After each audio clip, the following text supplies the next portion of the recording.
Assalamu alaikum. Welcome to Mates Academy. I'm Aisha, your English teacher.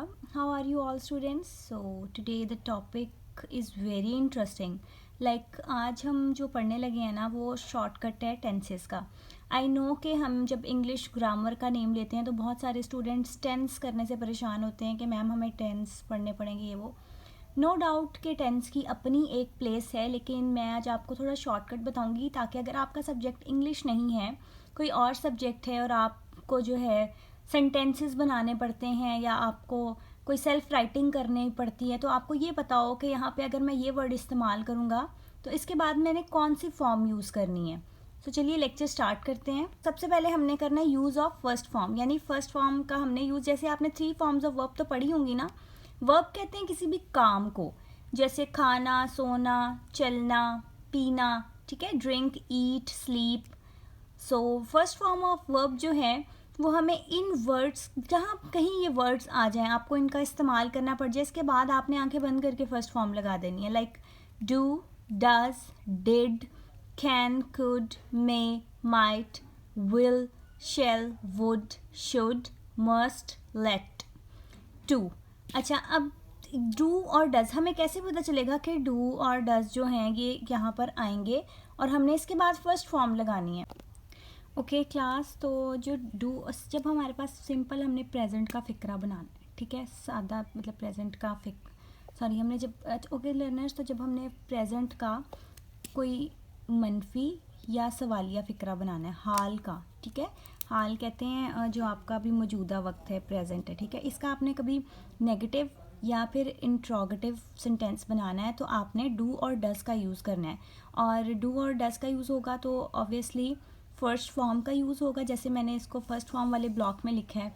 और इसको हम did, do not या does not लिखेंगे अगर हमने मनफी का बनाना होगा, और अगर सवालिया तो डू और डज फ़िक्रे के स्टार्ट में आ जाएगा, फिर सब्जेक्ट आएगा और देन फर्स्ट फॉर्म यूज़ होगी. और इसको हम डिड, डू नॉट या डज नॉट लिखेंगे अगर हमने मनफी का बनाना होगा, और अगर सवालिया तो डू और डज फ़िक्रे के स्टार्ट में आ जाएगा, फिर सब्जेक्ट आएगा और देन फर्स्ट फॉर्म यूज़ होगी. Okay, can, could, may, might. Can और कुड, ये कर सकना, कोई काम जो अब आप कर सकते हैं, ठीक है, आप श्योर हैं उस बारे में, तो उसके लिए हम कैन या कुड यूज़ करते हैं. ओके, जो मे वर्ड है इसका भी यही वर्ड होता है कि आप ये कर सकते हैं, लेकिन ये फर्स्ट वन या तो किसी को सजेशन देने में, you may wear blue dress, you may wear year rings, ठीक है, कि आप ईयर रिंग्स पहन सकते हैं, आप इसके साथ येलो ड्रेस पहन सकते हैं, कुछ भी इस तरह से सजेशन देने के लिए. सेकेंड वन बड़ा कॉमनली हम यूज़ करते हैं, मे अल्लाह ब्लेस यू, किसी को दुआ देने के लिए, ठीक है. थर्ड ऑप्टेटिव सेंटेंसेस में यूज़ होता है. थर्ड वन ऑप्टेटिव कहते हैं दुआइया जुमले, ठीक है, जिसमें हम दुआ दें किसी को. थर्ड वन है परमिशन, हम परमिशन के लिए भी मे का यूज़ करते हैं, जैसे अक्सर बच्चे क्लास में कहते हैं मे आई गो टू ड्रिंक वाटर या मे आई ड्रिंक वाटर फ्रॉम, ठीक है, माई वाटर बोटल, यानी वो परमिशन ले रहे हैं. ये मे का यूज़ है, लेकिन इसमें भी हमने मे जहाँ पर आ जाए कौन सी फॉर्म यूज़ करनी है, फर्स्ट फॉर्म.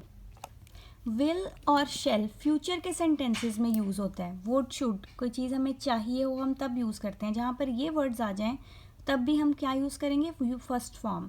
ओके, एक और चीज़ स्टूडेंट्स के, जो वर्ड टू है ना, गोइंग टू आ जाए, इसमें ऑट टू आ जाए, हैज़ टू, हैव टू, जब टू आ गया ना आपके पास, तो टू के बाद आपने आंखें बंद करके ना फर्स्ट फॉर्म राइट कर देनी है, ठीक है. आपने नहीं सोचना कि इधर फर्स्ट फॉर्म नहीं आएगी या सेकंड फॉर्म, बस आपने ये देख लिया कि अच्छा यहाँ पे टू आ रहा है तो आपने नेक्स्ट उसके फर्स्ट फॉर्म ही राइट करनी है. आईएनजी वाली फॉर्म भी राइट हो सकती है, लेकिन मोस्टली जो प्रेफरेंस किसको दी जाती है, ओनली फर्स्ट फॉर्म को. आईएनजी वाली फॉर्म में इस तरह एलेबोरेट करूँगी, जैसे गोइंग, गो फर्स्ट फॉर्म है, आईएनजी हमने साथ ऐड कर दिया तो गोइंग बन गया, ठीक है, लेकिन जब भी टू आ जाएगा हमने फर्स्ट फॉर्म को प्रेफरेंस देनी है. ओके, अब हम अपने सेकंड पार्ट की तरफ चलते हैं. Second form. सेकंड फॉर्म कहीं पर नहीं आती, सिर्फ माजी के सादा फ़िक्रों में आती है. वो स्कूल गया, उसने खाना खाया, ठीक है, वो काम जो हम माजी में कर चुके हैं, ठीक है, हमने ख़त्म कर दिया है, उसके लिए हम सेकंड फॉर्म का बिल्कुल सादा फ़िक्रों में. और उसी का जब हमने मनफी या सवालिया बनाना हो तो हम डिड का यूज़ करते हैं, ठीक है, यानी कि माजी के सादा फ़िक्रों के लिए सिर्फ सेकंड फॉर्म का यूज़ करेंगे, और उसका जब हमने सवालिया या मनफी बनाना हो तो डिड का हम इस्तेमाल करेंगे. और डिड के बाद फॉर्म कौन सी आ जाएगी, first, as I told you. Okay उसके अलावा जो काम आपका माजी में हो चुका है, अगो आ गया, बिफोर आ गया, यस्टरडे आ गया वर्ड, तो हमने क्या करना है, सेकंड फॉर्म का यूज़ करना है। सो अपने थर्ड पार्ट की तरफ चलते हैं। थर्ड फॉर्म हमने कहाँ पर यूज़ करनी है। लर्नर्स, आपके पास कोई सेंटेंस आ जाता है, उसमें हैज़, हैव, हैड के बाद फर्स्ट फॉर्म लिखी है या आईएनजी वाली फॉर्म या सेकंड फॉर्म, तो आपने उसकी करेक्शन करनी है। तो आप क्या करेंगे, सिंपली हैज़, हैव के बाद थर्ड फॉर्म का यूज़ करेंगे, वहाँ पर आप रेस करके थर्ड फॉर्म लिख देंगे। और इसी तरह जब बी आ जाए, विल भी हो, शेल भी हो, ठीक है, जब बी का वर्ड इस्तेमाल हो गया ना, इसके बाद भी आपने क्या यूज़ करना है, थर्ड फॉर्म का यूज़ करना है। ये हैं कुछ हमारे पास क्लू वर्ड्स जो हमारे जहन में हर टाइम मौजूद हों, ताकि हमें पता हो कि हमें कहीं पे भी ये वर्ड्स का इस्तेमाल करना पड़ जाए तो इनके बाद हमने करेक्ट यूज़ ऑफ फॉर्म कौन सा करना है। बड़ी इंपॉर्टेंट बात आपको बताने लगी हूँ जो मोस्टली लोगों को नहीं पता। जो थर्ड फॉर्म है ना, उसको हम एज एन एडजेक्टिव भी यूज़ करते हैं, यानी कि इसम सिफ्त किसी की क्वालिटी बतानी है तो हम क्या यूज़ करेंगे, थर्ड फॉर्म।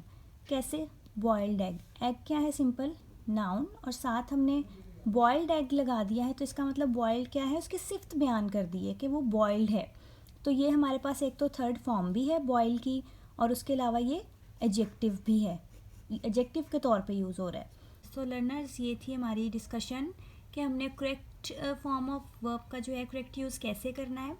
डिफरेंस आपने देख लिया होगा कि विल शेल है तो हमने फर्स्ट फॉर्म यूज़ किया, लेकिन अगर हमने will be shall be use किया है तो बी की वजह से हमने थर्ड फॉर्म यूज़ किया है, यानी बी के बाद थर्ड फॉर्म लगाना भी कंपलसरी है।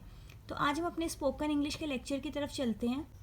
सो स्टूडेंट्स, जो आज का हमारा स्पोकन इंग्लिश का लेक्चर है उसमें जो हम वर्ड जिसका इस्तेमाल करना सीखेंगे वो है अलाइक, जिसका उर्दू में मीनिंग है एक जैसे या एक जैसी। इसको आप डेली लाइफ में इस तरह से यूज़ कर सकते हैं कि ये दो किताबें एक जैसी हैं, ठीक है, वो एक जैसे लगते हैं। हम कॉमनली उर्दू में बोलते हैं ना सेंटेंसेस, आज हम इसी की इंग्लिश में ट्रांसलेशन करेंगे। पहले हमारे पास इसका रूल ये है कि आपने अलाइक वर्ड को सेंटेंस के आखिर में यूज़ करना है, ठीक है। सेकंड रूल है कि आपने इससे पहले प्लूरल इस्तेमाल करना है, सिंगल इस्तेमाल नहीं करना है, जमा इस्तेमाल करनी है। जिसको भी आप कह रहे हैं ना कि ये दो चीज़ें एक जैसी लगती हैं, ठीक है, जमा के लिए ये इस्तेमाल होता है। जैसे एग्जांपल्स हैं आपके सामने, these two books are alike, ठीक है, ये दो किताबें एक जैसी हैं। नेक्स्ट है दे लुक अलाइक, वो एक जैसे लगते हैं, इसमें जो दे है वो प्लूरल है। She and her sister don't look alike, वो और उसकी बहन एक जैसी नहीं लगती हैं। सो लर्नर्स, ये थी आज की वीडियो, आई होप कि आपको पसंद आई होगी। अगर आपको पसंद आई है तो लाइक कर दें, चैनल पे नए हैं तो इसे सब्सक्राइब कर दें और शेयर करें, ताकि ज़्यादा से ज़्यादा लोगों को ये अवेयरनेस हो और उन्हें इंग्लिश सीखना आसान लगे। Thank you.